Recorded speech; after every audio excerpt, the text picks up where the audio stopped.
শীতকাল চলে যাবে আর নলেন গুড় দিয়ে চুষি পিঠা করে খাবো না, এটা তো হতেই পারে না। হ্যালো সবাইকে, কেমন আছেন সবাই? আশা করি ভালো আছেন, আমিও ভীষণই ভালো আছি।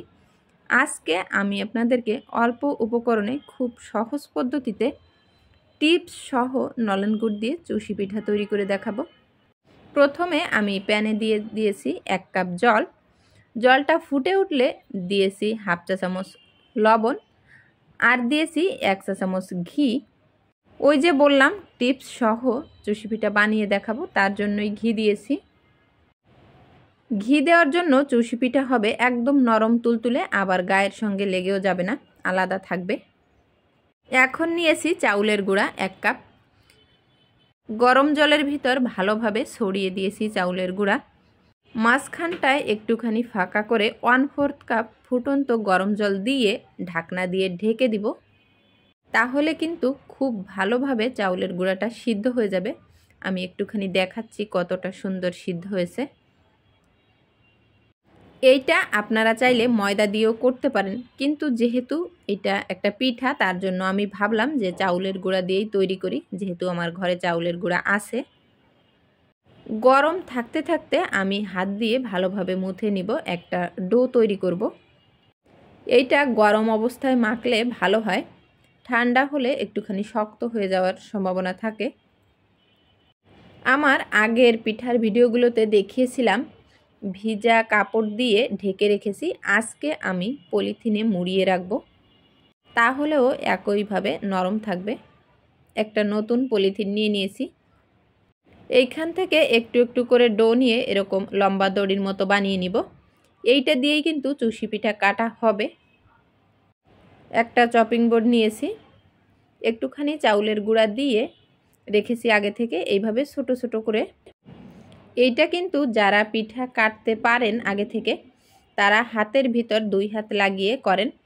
আমি দেখার সুবিধার জন্য এইভাবে ছোট ছোট ছিঁড়ে দেখিয়ে দিলাম যে এইটা এইভাবেই করতে হয়। এই যে এতগুলো চুষি পিঠা হয়েছে 1 কাপ চাউলের গুঁড়ায়।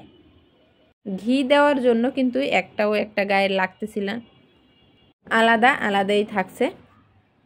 এইখানে আমি 2 লিটার গরুর দুধ জ্বালিয়ে নিয়েছি। আগে থেকেই জাল করে রেখেছিলাম, এখন একটুখানি গরম করলাম। জ্বালানোর পরে 2 লিটার থেকে 1.5 লিটার হয়ে গেছে।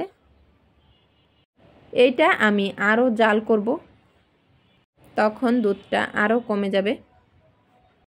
ফুটন্ত অবস্থায় কিন্তু চুষি পিঠাগুলো দিয়ে দিয়েছি।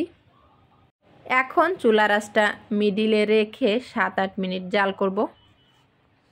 দিচ্ছি 2টা তেজপাতা আর 2টা এলাচ, এর জন্য ঘ্রাণটা ভালো হবে। আপনারা চাইলে এখন কনডেন্স মিল্কও দিয়ে দিতে পারেন, আমি একটুখানি গুঁড়া দুধ ব্যবহার করব আজকে। এখন দিয়ে দিব 1 কাপ খেজুরের গুড়, এটা কিন্তু পাটালি গুড়। লাস্টে দিব নলেন গুড়। নলেন গুড় শেষের দিকে দিলে ঘ্রাণটা ভালো আসবে। এখন দিয়ে দিব গুঁড়া দুধ। গুঁড়া দুধটা কিন্তু হালকা একটু গরম জলে গুলিয়ে আলাদা করে দিতে হবে, সেই ভিডিওটা স্কিপ হয়ে গেছে। এই যে এখন আমি মিশিয়ে দিচ্ছি নলেন গুড়।